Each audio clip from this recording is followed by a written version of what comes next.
Hey there, how you doing? So, I was driving in my car I am. Driving in my car right after a beer. Hey, that bump is shaped like a deer. But I was just thinking about Resident Evil, as I do on a daily basis, just like everyone else. I just got onto the subject of the Resident Evil 3 remake, and just, how shafted I felt. But then it came to this one moment in the game that I just really wanted to discuss. And we're not even going to get into just how Resident Evil 3 was shafted and how half of the original game was cut or anything like that. I just want to talk about this one moment, this one particular moment that just stands out to me as the most idiotic, absolutely abysmal dog shit, wider than the Grand Canyon plot hole. And that is this scene right here.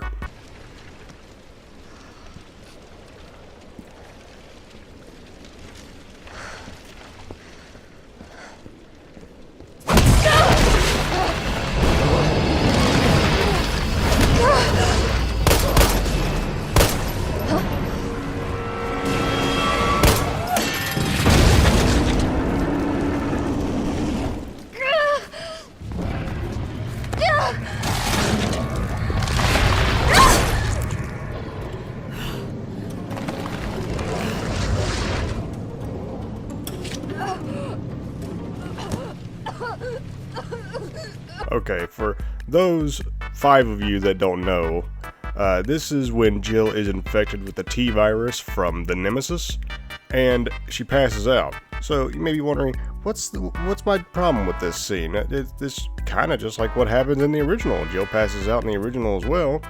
Well, let me tell you something.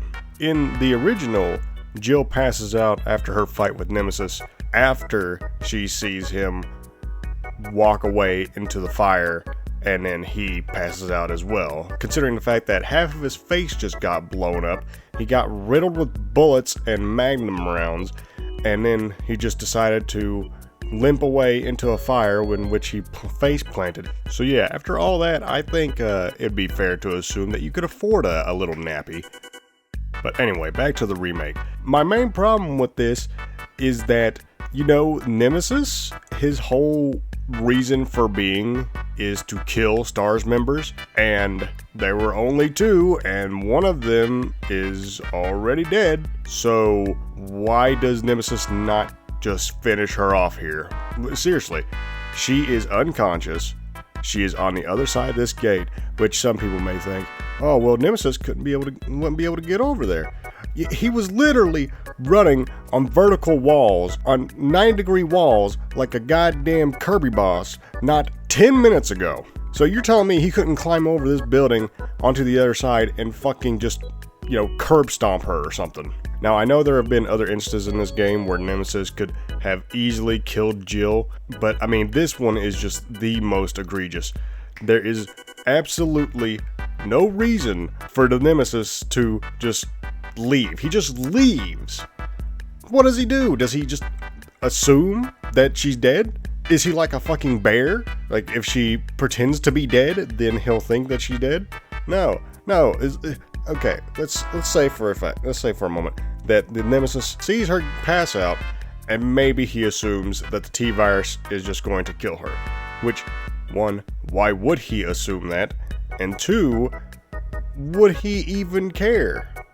He would most likely just see her pass out and think, okay, now I need to go and crush her skull so I know for a fact she is dead. This is all under the assumption that the Nemesis is even capable of making that assumption. Yeah, I know the Nemesis is the most intelligent tyrant up to this point, but even still, I don't think he sees someone he is specifically made to kill pass out and think, yep, that did it.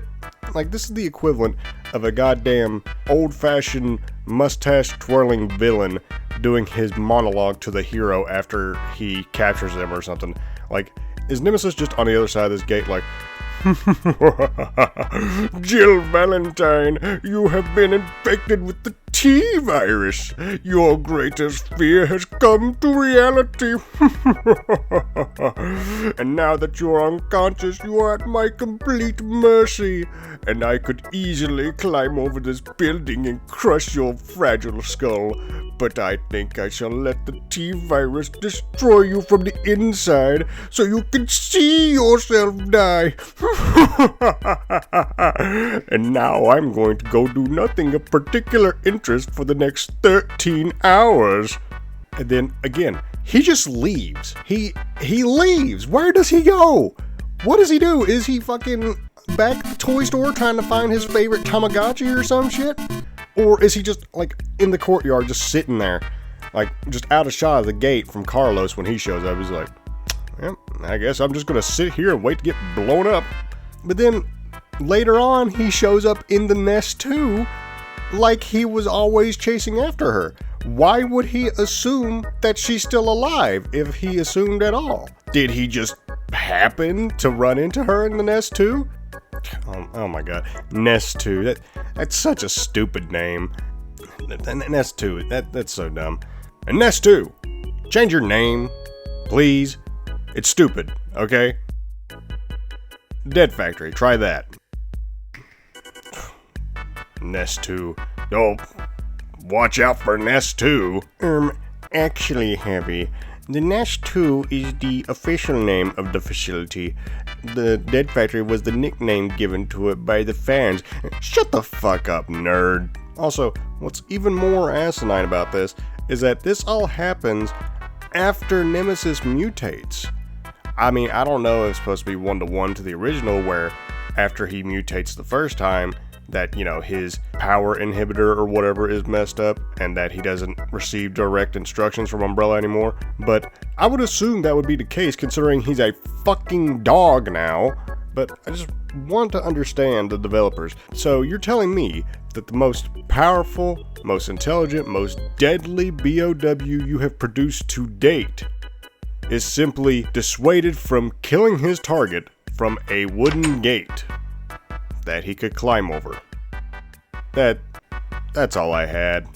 Man, it's so dumb. What do you guys think? Let me know in the comments. But I need to get out of here before I have a goddamn brain aneurysm.